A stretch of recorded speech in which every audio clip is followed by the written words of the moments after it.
Hello, you daring souls, and welcome to the Mixed Up Mystics podcast. This is a show that offers a remix of Christianity straight from the bedazzled buckle of the American Bible Belt. If you're listening to this, it's probably because a friend turned you on to it. This is kind of the speakeasy podcast. It's not for everyone. In this episode, we're talking about throwing it all away. Ooh, isn't that intriguing? We're glad you're here. Sit back and join the conversation.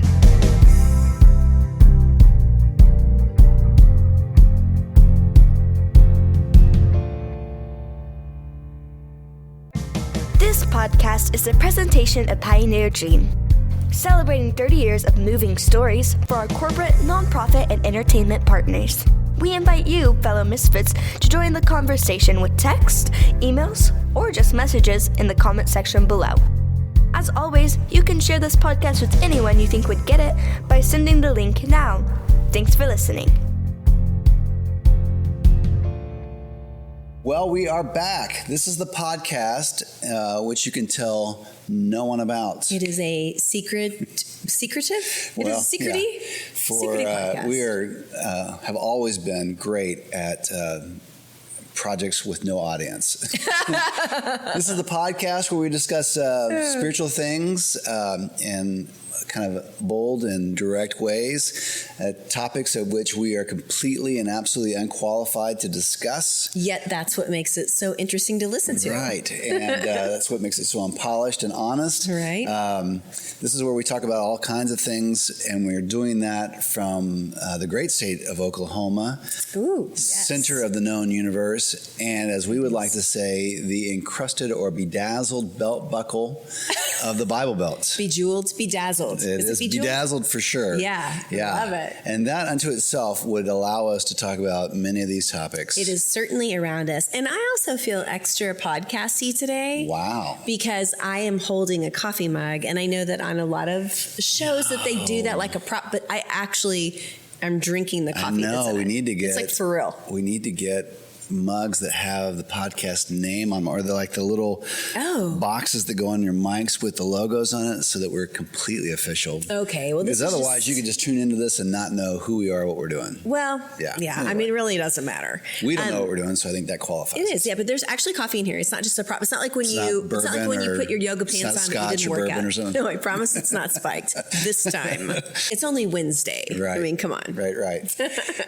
We are thrilled to be with you again, and the fact that you've taken a risk to listen to this once more, and we're grateful to be a part of this with you. We are coming out of a very strange season for us. We'll talk more about that in a minute, but within this podcast, if you've listened to any of the other episodes, you know that we talk about a lot of things. Mm-hmm. Sometimes what we refer to as the fall of fundamentalism, or some of the things that growing up here, especially through the 80s and 90s, that we saw in Christianity that now, stepping back from, we can say, I don't know if that was the best path. I feel like that we're still recovering from that. I think a lot of people are still recovering. Yeah, from Christianity in the 80s and 90s. It was pumped up. Well, we had as we would say, and as we've talked about, we had kind of the us and them mentality. We created a subculture within the culture, this culture of Christianity, and we've seen how that's played out, and it hasn't all been good. It's not the best. We're more separated than ever. Yeah, and I think maybe the end result of that, or maybe the unfortunate byproduct of that, is a whole lot of people that we are connected with and with have just chosen to, what we would have said in the 80s and 90s, fall away from Christianity. Yeah, completely left the church in any form. And I can't say I blame them. Many of them were pushed out even more than just leaving, but being left out. But so there's this unfortunate thing where either because some doctrinal stuff didn't make sense, or they saw things that within the church at large, or the church they were attending to, that were really inconsistent with the teachings of Jesus, or sometimes they were hurt, I think, by experiences. I think a lot of times those are just unfortunately, things that happen in human relationships. Yes. But it's even more hurtful when it comes from a church or a spiritual community that you think so true is there for you. Right. There's still humans running it. So there are going to be problems. That's where we are in society right now. I mean, we know we are connected to our local law enforcement people. Yeah. And we know many of them. And not because of our many arrests. That's a separate issue. We've gotten to know them so well. We've ridden in the back of the car so many times. No, but we know many of them. Yeah. And many of them are in law enforcement, as Kid Rock would say, for all the right reasons. And wow, I did not expect to hear a Kid Rock quote today this early. And from you. Yeah, right. So anyway, we know many of them, and a lot of them are in law enforcement for the very right reasons, that they want to serve and protect, and they want to be helpful. Yeah. And yet, when someone in their ranks does something bad or behaves poorly, it's exceptionally difficult for us to deal with, because it feels like a really significant betrayal of trust. Because they're supposed to be the leaders, the ones enforcing the good in humanity, and then when they fail, then you feel like, oh, you really let me down here. Well, I think that's the same thing from the church. So the church is, reportedly supposed to adhere to a certain number of moral codes, code of ethics, and speaking of the 80s and 90s, that was a really cool band. Wow. Anyway, go ahead. Okay, so so when you get betrayed by the church, who's supposed to be living up to this standard, and then it happens, it is a huge betrayal of our trust and breakdown, and so we've seen a whole lot of people give everything away, give all of Christianity away because of these pains. They have, in essence, defected, like leaving the army. And in a lot of ways, I get it. I certainly understand all that. But it has caused me, you and I, and in some ways, because we're together and we've shared this journey together, and we've talked about a lot of things as friends and as a married couple, we've talked about a lot of things over the last 30 years, and that has helped us to kind of navigate some of these changes. And your father, my father-in-law, your dad, he and I have really honest conversations about a lot of things, whether spiritually and doctrine issues and all those kinds of things. Well, we have the freedom to talk about some of this stuff. Yeah, and it gave us an avenue to kind of help us weed through this thing. And as as Paul would say, it's kind of like working out your own salvation with fear and trembling. Yeah. So we've had those conversations, and it has given us the freedom to pull some of the fog away and get through some things, and even things that were inconsistent with truth and reality in the church and all that kind of stuff. And so it makes me wonder, or I've asked myself, of our friends who have given up on truth or given up on a divine relationship in this way, what does it take to finish with this, or what does it take to hold on to these things in a long-term effect? Because when we feel like we have to choose between one or the other, it's difficult, and to give up all that is good for the sake of these few things that are bad, that's very hard. And so I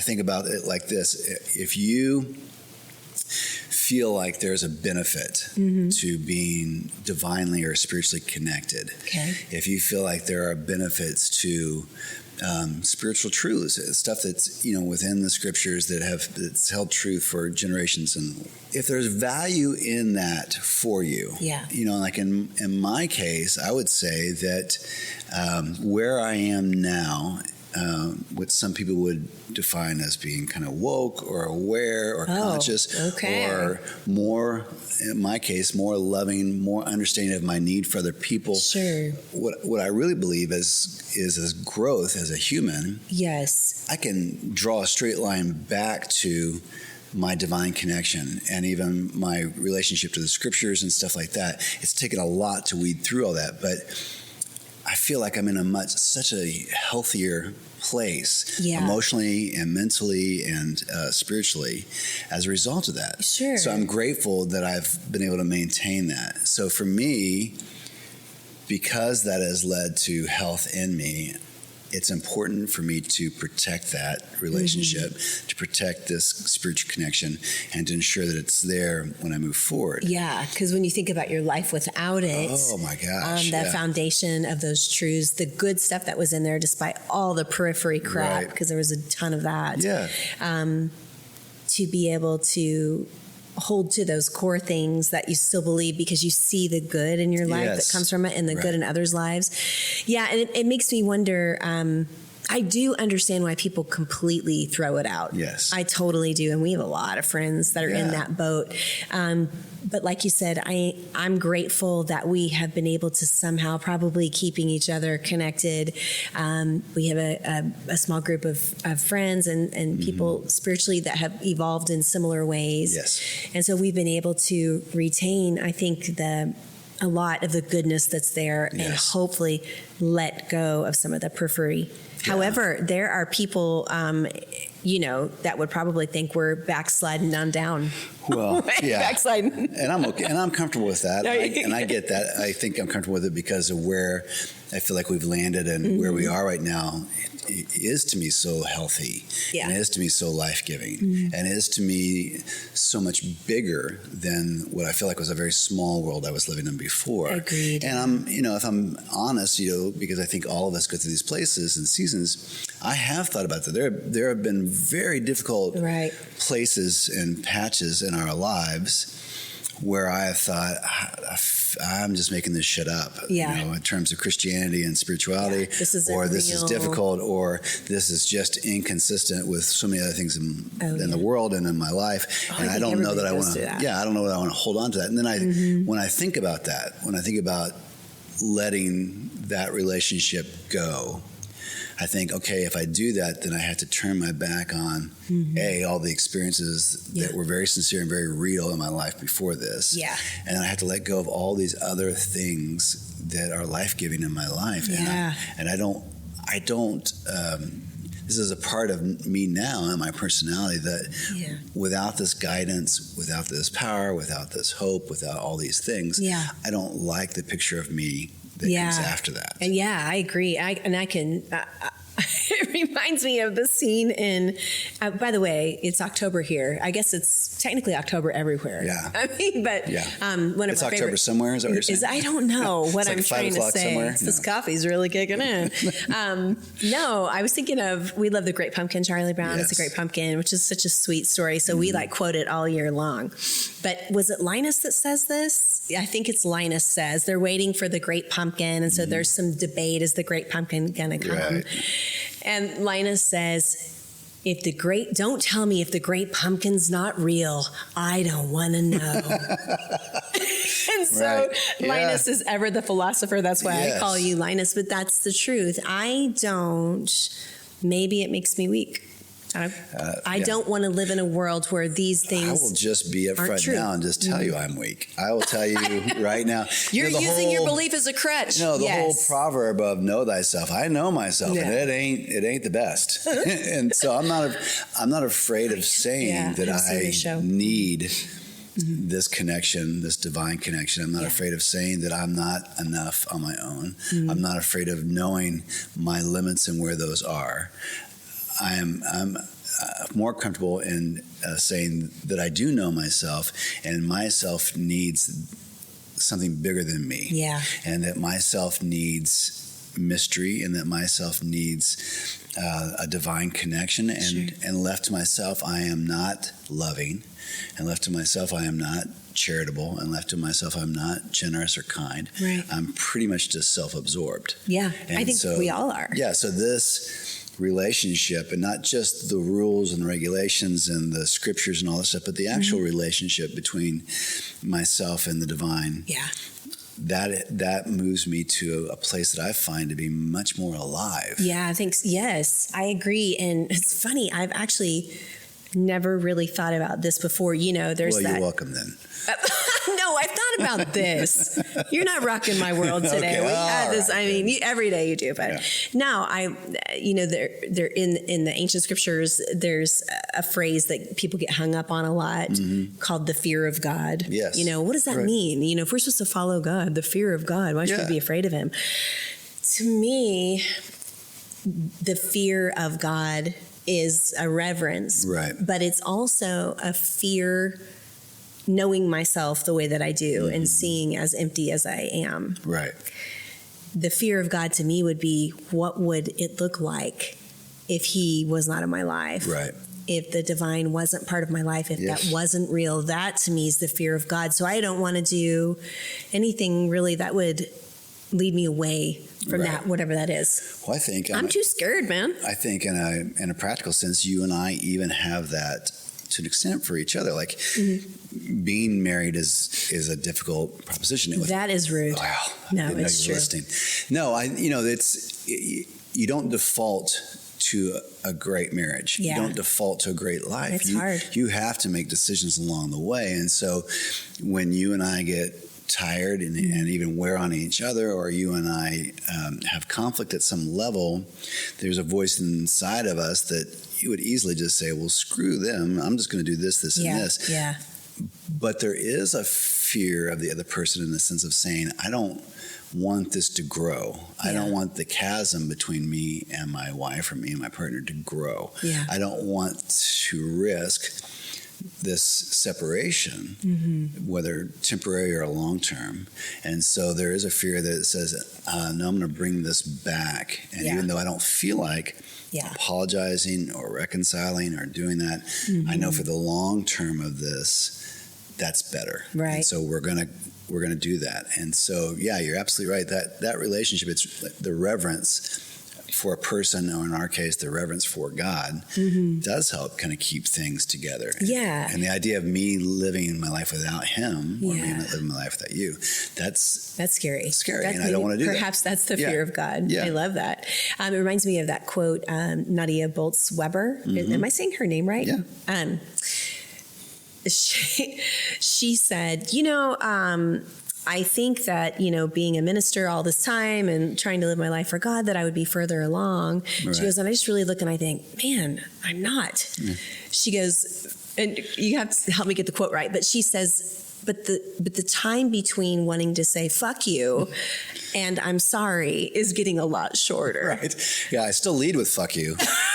But the time it takes me to come back and say I'm sorry is now much smaller, much shorter than it used to be. Which is true. Yeah. I mean, like when you have pissed me off, and vice versa. Five times over 30 years. Well, right? we work together and we're married. That's a lot of together time. Yes. So if one of us has a challenge, and it's all bliss. Yeah. All if one of us has a challenge in our work style, we've got the challenge at home too. Vice versa. So anyway, but the point is,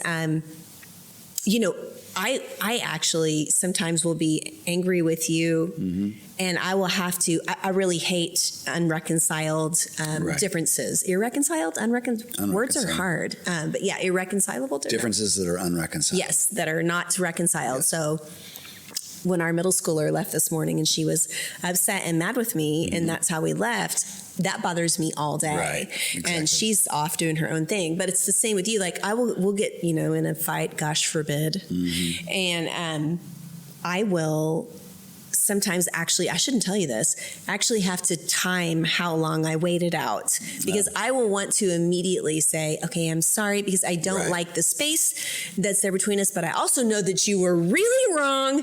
And so I am going to not apologize for like an hour or whatever. Well, but I mean, no, I'm just joking. I mean, I know what you're saying. But the point is, I mean, I think it's that way too. That distance, I don't like that. And so we're getting better maybe at the distance between the anger and the reconciliation. So I think you have two different things happening here. You have people who, at some moment let that distance grow, let that anger grow.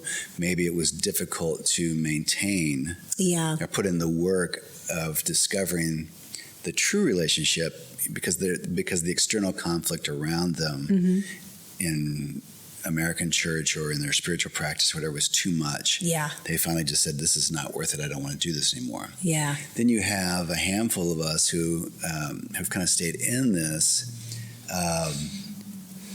and who have seen this value and more than just some fear of a later punishment or quote, going to hell eternal or whatever. Damnation or but whatever. I think there's somewhere in there, maybe it's, who the guy we would refer to as the Apostle John, I think it's him, who says something like, hey, if you have found any benefit in this relationship, if you have found any good in this, if this has been transformative, if it's healed your heart and your mind, if it's helped you to love yourself more and love others more, all those benefits, then hold on to that thing. So what I was hoping we could talk about today is how we choose to hold on to that, and the tools that we use to do that, And so I think one of those ideas, one of those tools is that there are certain things that we have found to be truths within the scriptures that we have held on to. Yeah.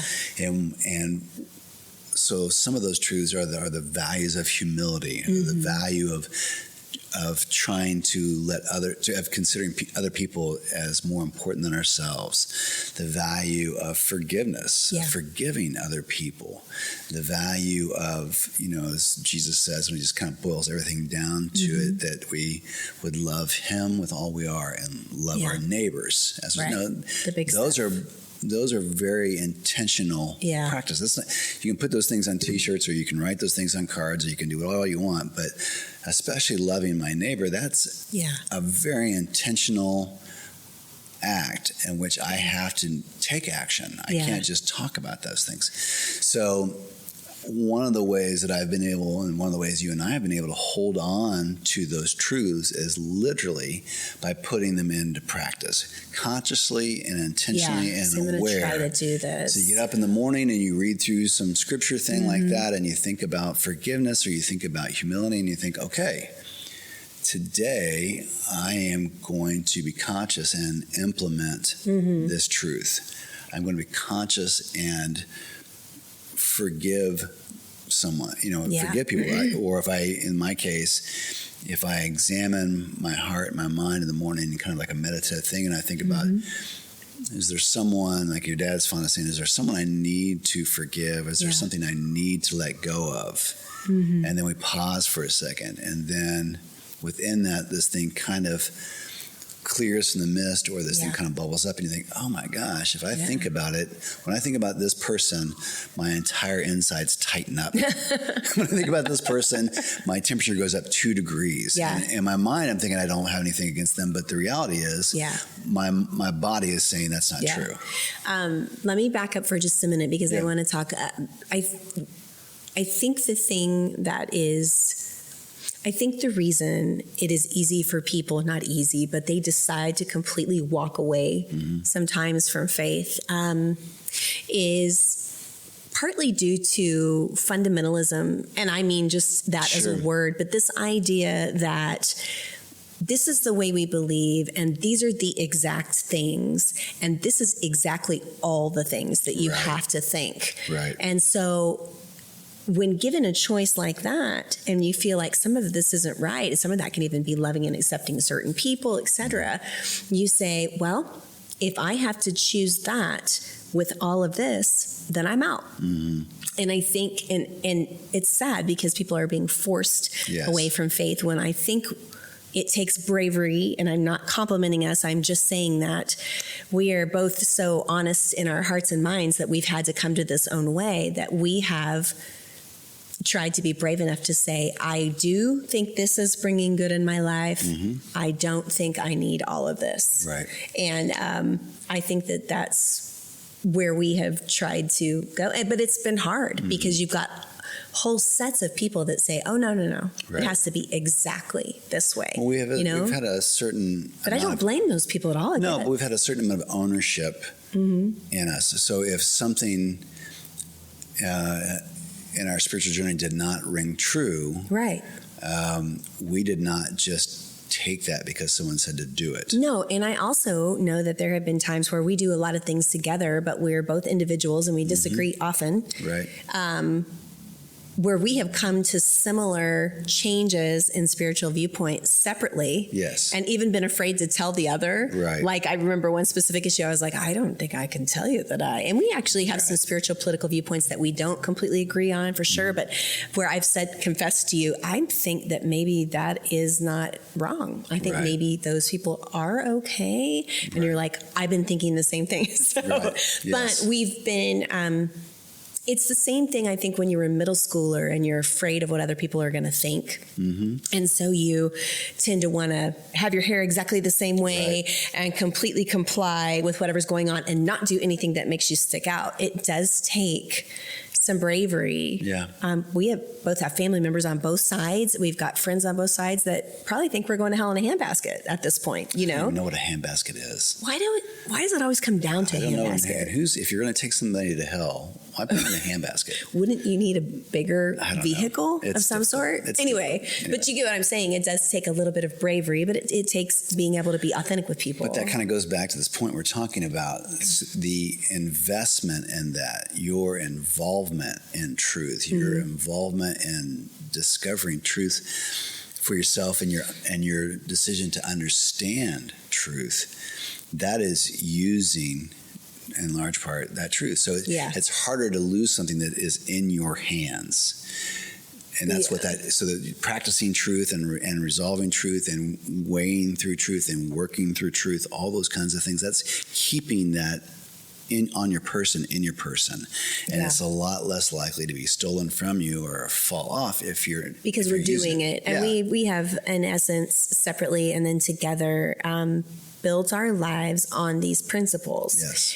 And we are certainly not perfect, and there are days where we feel awful about our lives and fat, whatever, but we have also seen the other side of that in other people's lives and the deep despair and sadness that's there. And so we've hung our hat on this stuff, so to speak, and we're trying to live it and do it. And I've seen the other ways that don't really seem to work. Yes. I think being human is hard. We talk about that. And I think that having a spiritual life and a friendship, a divine friendship, can help you get by. Yes. I don't want to lose that. Yeah. And what you're describing, I think, is a second principle to this, which I think is really important, which is, our relationship to the divine is not strictly academic. It's not just with the scriptures. The challenge, to me, I think of our relationship as kind of this trifold thing. Yes, there is this relationship with the scriptures. They've been around for a long time. Many of those principles have been tested and tried for generations, on and on.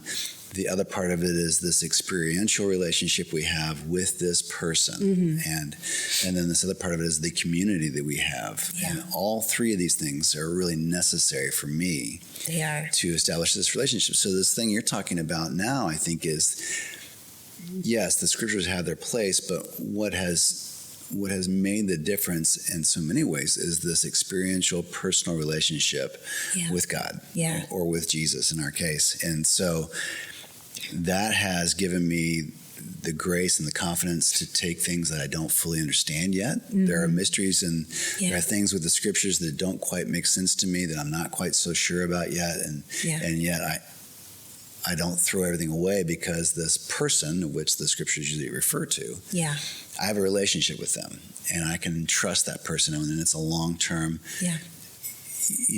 actual relationship, emotional relationship, personal relationship, spiritual relationship. And that's also the same person who has unlocked these things inside of me. So, the idea that I love people more sincerely and with a greater depth and a broader sense now than when I started is a direct result of being with this person. Not just reading something, hey, you should love your neighbor as yourself. That's great. I can't really implement that on my own. Right. But my relationship with the divine, what we would call prayer and meditation and the quiet and this ET light that's on inside of me, all those things have compelled me to do what a written thing could not compel me to do. Yeah. I mean, I think one scary thing, if you think about it, or maybe let's reverse that. One thing, I'm very grateful because I've lived a life being a friend of God. Sorry. You're okay. It's fine. It's because of that I see value in other people. Yes. Because I believe that people are children of God. Yes. each one of them in every country, every nation, and that they are loved by the divine. And so that creates this love in me for other people. Right. That gives us the desire, I think, to try and do good, to try and help, to try and give, try and forgive. Yes. And so, speaking of the fear of God, I would be afraid to not have that. To live an absolute selfish existence is so sad and scary, Well, I find that to be such an irony in the sense that if Christianity in America in a large scale is known for anything, it is for being closed or being staunched or being this kind of fundamentalist thing of who's in and who's out. And the harshness of that, the kind of anti-woke sentiment and I'm not pushing for one side or the other, especially politically at all, but for you and I and for a lot of people, being with this person has actually opened our hearts more, has made our world bigger, opened the universe to us instead of closing it. Wanting us to be around all kinds of people. It's moved me to forgive and to love and to endure and to help and to be generous on more occasions instead of less. And I find myself wanting to reach out more and include more as opposed to closing off and protecting myself and protecting, all that kind of stuff. Yeah. And you do understand why people do that, especially I think if you have a child, and we lived a long time without having one. Right. But, the world can be a scary place. Yeah. There are a lot of bad influences. Well, black and white is much easier. Oh, yeah, exactly. And that's another thing that I was going to say is, to be honest with you, this is which we are. I grew up in the 80s and 90s and What? You did? I've said it again. In the whole charismatic / big youth group kind of beginning of the mega church era. And man, I was in it to win it too. Yeah. I mean, mission trips and the whole thing. And there was a lot of actually very good things that came in my life from that. So for me, those days in a strange way were actually kind of comforting. Sometimes I look back at them because we all had this exact thing that we believed and we supported one another in that, and we went out and did that to try to win people into this. And in a lot of ways it was simpler. I mean, unless you're on the outside. Right. But unless you're the other people. Yeah. Yeah. But the black and whiteness of it, there was some comfort. I mean, I have a kind of a definitive personality. I was like, this is right. Tell me what I need to do and who needs to and this is wrong. And I remember my brother's so precious. He's sweeter than I am. We'd go to get a candy. Mom, sometimes we'd be grocery shopping. She's like, you guys want to get a candy bar on the way out? We're like, oh my God, we have to get a candy bar. And I'd be like, Butterfinger. And then my brother would be like, oh, there's so many nice candy bars. And he would stand there trying to choose. But I said all that to say that it's tough when things aren't black and white. Right. The older I get, the more gray there is, and that's not bad. Right. But it's, I think, being brave enough to seek those things out for yourself, What I appreciate about that from a spiritual standpoint and from this relationship standpoint, too, is that it requires me to keep going back to this relationship. If things are black and white, I essentially don't need God. I can obey commands. I can do that thing. We can check off the list. But when it comes to having to have a conversation or confer with someone or have this thing where I have to go back and say, well, what do you think about this? Yeah. I have to go and meditate and be in the presence of this person. I'm so grateful for everything that makes me stop and say in an aware state, what do you want right now? Yeah. Otherwise, it's just me going through the checklist of things you want to do. Like, well, it's or the black and white checklist the things. Yeah, but all these things of working out our own salvation with fear and trembling, that whole thing is a relationship conversation. It's not like he just set stuff in place and said, "Now you guys just run the program and we'll be fine." He's constantly wanting to be with us and to be in us and to be in our lives and to be in the relationships we have with other people. And so the fact that it's not black and white, the fact that it's not gray means that I have to look into my heart. I have to I have to talk with them. I have to do these things. I have to have conversations with other people. And that makes it active and alive as opposed to just transacting something on a to-do list. The black and white is, in a lot of ways, easier. And it's more comforting, especially if you feel like you're on the right side of it. Because it's this, and we all know this, and here we are. And, it's so sad for the other people, but here we are. We're good to go, you know. But it is that friendship and relationship that each of us have with the divine, and that you will feel your viewpoint change. But for me, it's most often doesn't come from thinking about something. I will be around certain people. I will be in a situation that I haven't been in before, and I will think, oh, I see this now. And it is from that friendship. And trying to make an effort to be still enough and be quiet at certain times to hear what the divine is maybe whispering at that point. And that can even be scary. You know, if it's not somebody telling you exactly what, it's easier to have somebody say this, and that, you know. Well, you know, the other thing, and kind of the place where these two things meet, you know, the scriptures talk about or describe being with God or being in the presence of God as like an oil or a salve or like a lotion. So being human is difficult, and we are confronted on so many different levels every day between the homeless people outside of our office or outside of our home, the people that we see on the news, the people from different political persuasions, the people that we have to deal with. And so on any given day, it's not surprising that tough spots can start to develop in my heart and in my mind and who I am, because sometimes it's just too much and it's too hard, and we just shut things out, which is essentially hardening ourselves to this right now. Can't deal with this right now. I got to go. I'm shutting the door. And so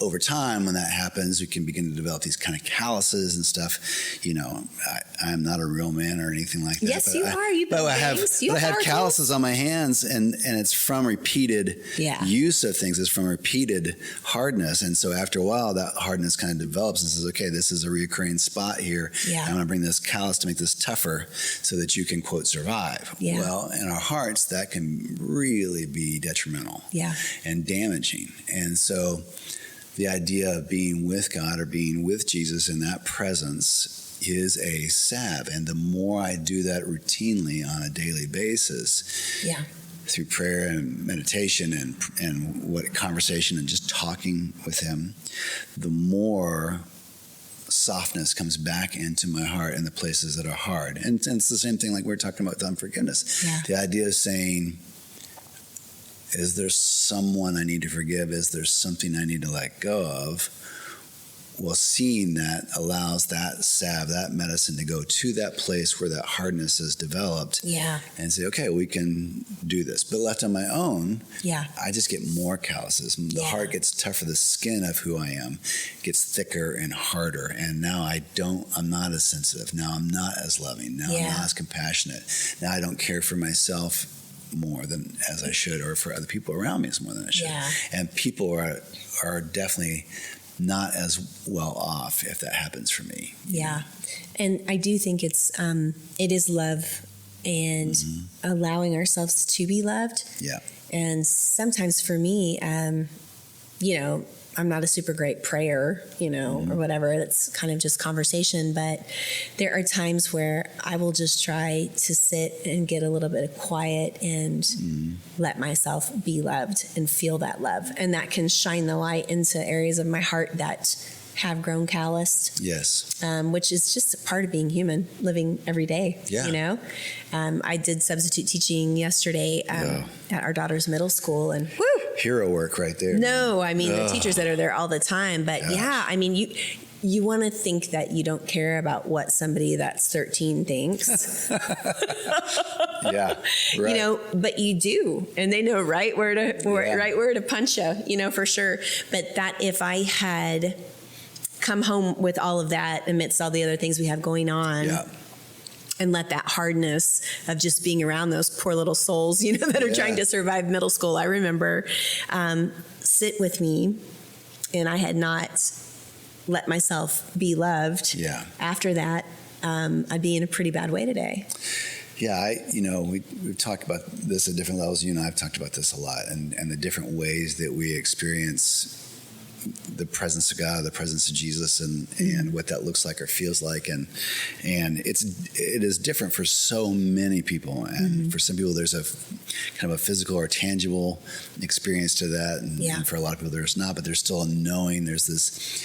It's almost like the tectonic plates. There's low movement that sometimes barely perceptible and sometimes really perceptible, but sense within. But you just there's a knowing in here, and then we talk about like the ET light, you think about what you should do or where you should do, and there's a glow or a thing that happens, and for me, sometimes there's even like a physical pang that happens, in my chest or my heart, separate from.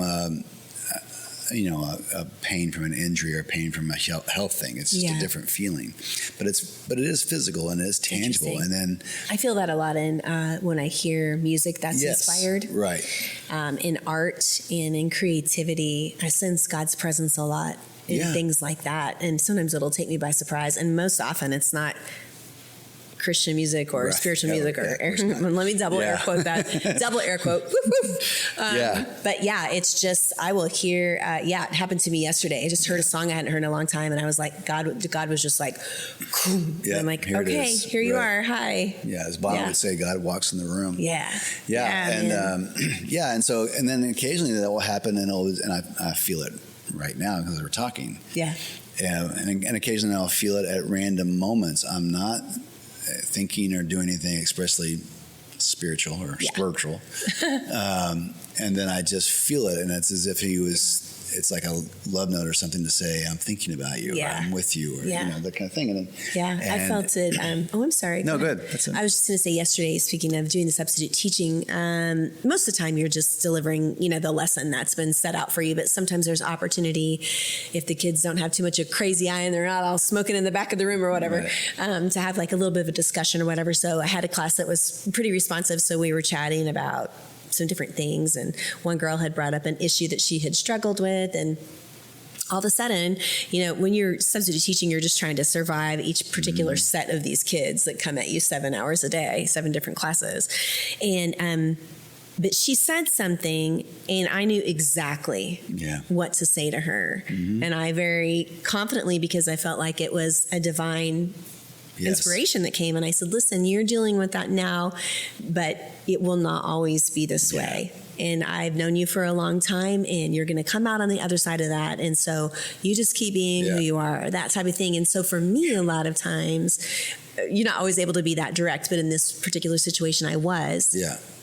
I felt God's presence then. And that's such an amazing thing. Because I spoke that, because I was being used as a vehicle to encourage her. Well, the fact that God is so enraptured with humans, all humans, and that He loves them so much that occasionally He will use us to convey that love or express that love, whether it's with words or not, or whatever. Such an amazing thing, and then we kind of get this contact high of His love for other people. So here it is, He is using you to rescue someone, to speak something to their heart, to change the way they see themselves in a moment, or to see that moment, or whatever. But He is saying, I love this person. I want them to know that. I'm going to use you to tell them that by doing this, by buying their cigarettes, or by saying something encouraging, or paying for their coffee, whatever that thing is. And I want you to deliver this message for me. I love you, and you're okay, and I hold you dear in my heart. And so then we do that thing, and we get this side love, this contact high from it, and it is amazing. And when I'm feeling down, like I kind of was today, just kind of beat up from everything,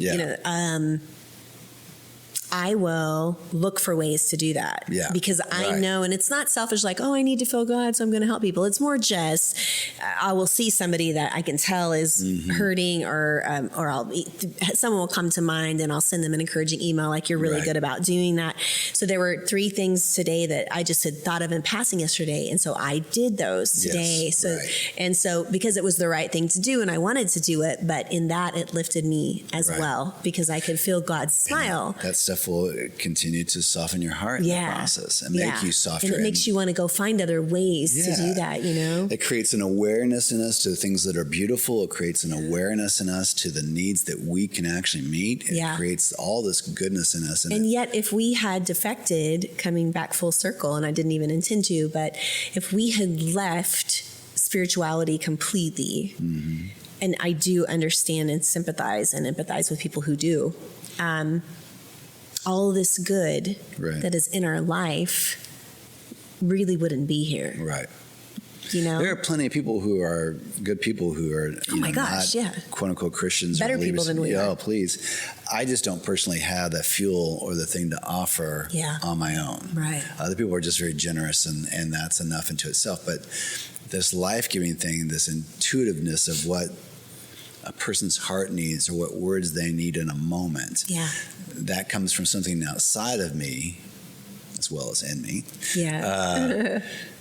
But I don't have it on my own. I don't have that life in myself. Yet I've seen you transform in as you've allowed God to love you and shape you. Right. I've seen you transform into this loving communicator. And I know it's not your nature, because I've known you a long time. But when you feel love, when you feel grace, when you feel even forgiveness, even the ability to forgive yourself, all you want is everybody else to have that. It's like winning the lottery and wanting everybody to get it. You want oh my God, you will not believe what I do. You know, it's like finding a great restaurant or finding a great whatever, and you got to let everybody around you know this is here. And so when you suddenly have that sense of relief of being loved, or that sense of relief of loving someone and doing something good, or that sense of forgiveness and grace, you just want everybody else to have it. You want to share it. Which is far more than just avoiding fear or avoiding punishment or avoiding all the other stuff. That's never a motivator. Love motivates. So that kind of leads me to this other thing. You know, if this life that we are living, if this lifestyle that we are living, spirituality, is important to you, you know, yes, the idea of daily using those truths will help you hold on to them, help you to not lose them. This daily contact of renewing yourself and this person is incredibly beneficial and will stop your heart from being hardened, help you to be honest with yourself, help you to face things you don't want to face on your own. But then this other part, I think, this other element is this community element. I'm here now, and I've retained what I have retained, and I am living the benefits of the spirituality because of this community that I'm a part of. That's the fact that I have community with you, and then I have community with your dad, and we have community with a small other group of believers, and that the more contact we have with each other, the healthier I am. So this idea of community, I think, is incredibly important in that aspect of retaining these truths. And it doesn't have to be a giant community. No. It's we talk about this safe place a lot. There are people that we've had to seek them out. Right. There are people that I know are open-hearted. Yes, we have. Open-hearted and open-minded, and without being weird. And sometimes being a little weird. I'm like, I want to be your friend now. We should be friends. Yes. You know, but it's like the kid on the playground. Oh, okay, I see that they are open to these things too. And so we should be in community together. We should be friends. And it does take some intention. But it's important, and I know you do too. I want to try and be that for other people. Yes. And if people listen to this podcast and some of this resonates with you, or you're interested or curious or scared, email us. We can be friends with you. Right. Well, and I don't necessarily want to take this to this place or camp out here, but we're in this, what is a difficult season for us. It's like we've said multiple times, like a little mini season of sorrows. And within that season of sorrows, we've lost 3 or 4 people in just within a couple of months, a couple of weeks of each other. Yeah. To suicide. Which is incredibly heartbreaking, and there's all parts of that feel wrong and off, and like life interrupted, like a thing that shouldn't happen. And that's not to put shade on the people that were involved in it, or the pain that they were feeling, or any of those things. I don't mean any of those things at all, but most of it is the sadness you feel about the pain that person was experiencing. And in so many of those cases, the pain that they were carrying alone. Yeah. Because they didn't have community, or they didn't have a safe place. They didn't feel like to talk about that stuff. Yeah. And if there's anything that any few good things that come from it, it is seeing the ripple pain that causes when we make that decision.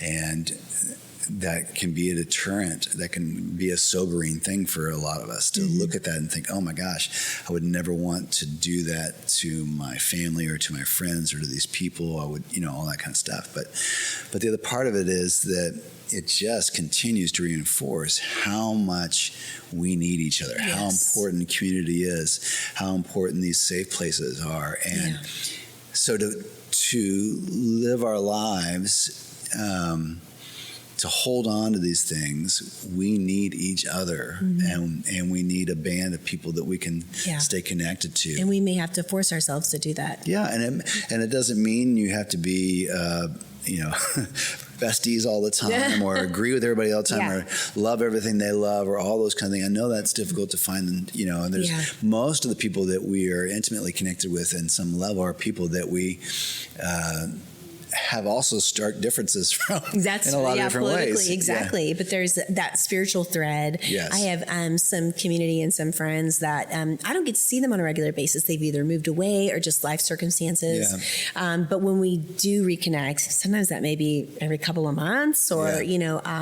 there's a genuineness there. Yes. And those people on your list that are worth not losing, worth the fight to hold on to. Life and circumstances are busy, but we've got to foster those things and help each other. We've got to. Yeah, we do. So. What a very strange podcast episode, friends. It was a little, it's kind of. We got to some deep places, so I hope you're okay with some of those things. But there are things you can do if what you are living as a spiritual being, as a person in this relationship, is important to you, then you must protect it. You must make that thing grow. You will not default to a happily ever after. Right. You will not default to a happy marriage, a happy life. You have to make decisions. And above all, guard your heart. Yeah. That's it. Exactly. Every day, get up, guard it. Yeah. Right. And you do that by putting truth into practice, not just reading about humility or forgiveness or grace, but actually enacting it. You do that by renewing yourself in the presence of this person, and you do that with community. Yeah. And so if you do those things, then we get to finish with this, and we get to live a happier life. That's living intentionally. So we're glad that you were intentional about listening to this podcast. We would love to hear from you. We would love you to do one thing right now. What is that one thing? Where you are listening to this podcast, in whichever device, there is a share button in which you can copy the link to this podcast and to this episode. And it's easy. Even I can do it. Would you please do that right now? Copy that link, and would you send this to people that you think might benefit from this, and help them to hear the podcast or hear this episode? Yeah. If you endorse it, then people don't feel like they're taking such a big risk to listen to something. Say, hey, I thought you would like this. So help us with that. We appreciate it. It's somehow even more important than just liking it or any of that stuff, but you sharing it to people that you know could benefit. Yeah. That's important. Yeah. Or if you think this podcast, if you think that we're crazy and you want just people to know that we're crazy. I would keep that to yourself. It'd be okay. You can go ahead and do that. Send it somebody that you think, oh, this is what those crazy people are doing. There you go. but at least they'd be part of the conversation. So yes, it's good. And we will do another episode soon. And between now and then, we hope things go well for you. And thank you for listening. Peace out. Thanks for listening. If you enjoyed this podcast, share it with a friend. And check out Pioneer Dream's other podcast, Dreamers Live, a conversation about living intentionally, and Got a Minute, a podcast that pairs short humor columns with original music.